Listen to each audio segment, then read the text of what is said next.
I want to know what's going on in this song, Take the A Train. It has a nice melody and some cool chords, but what's going on in measure 6? Has all these chromatic notes and it jumps around a bunch?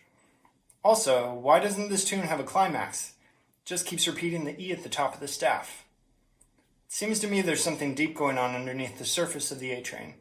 It's something I think is actually amazing. I would like to share a couple different ways of looking at this, but first, a little history about Billy Strayhorn.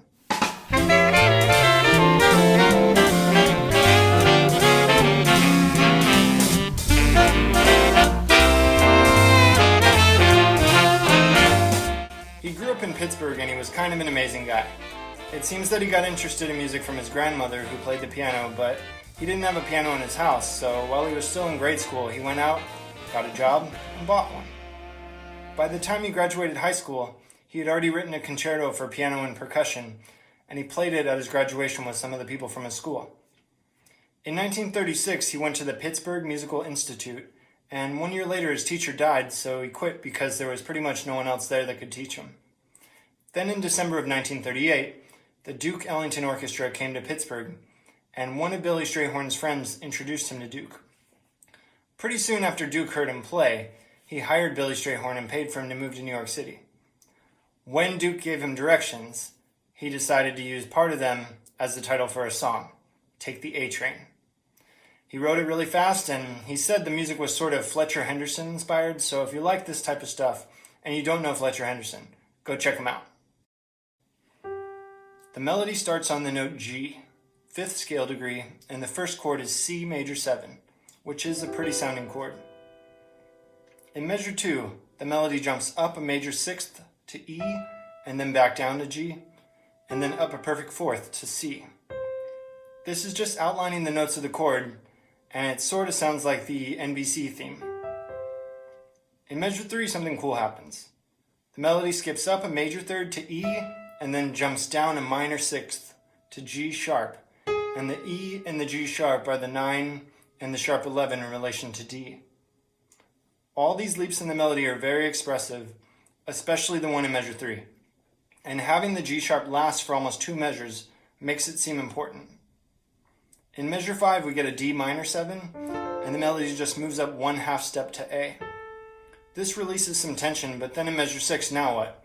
A sharp, B, E, G, F sharp, F natural, C sharp. It's almost like a 12-tone row. And actually the head of this uses 11 of the 12 possible pitch classes on the piano. But I think there's another way of looking at this. If we go back to the beginning and imagine each of these leaps as implications of additional melodic voices, then it's like this one-line melody is actually in 3 parts.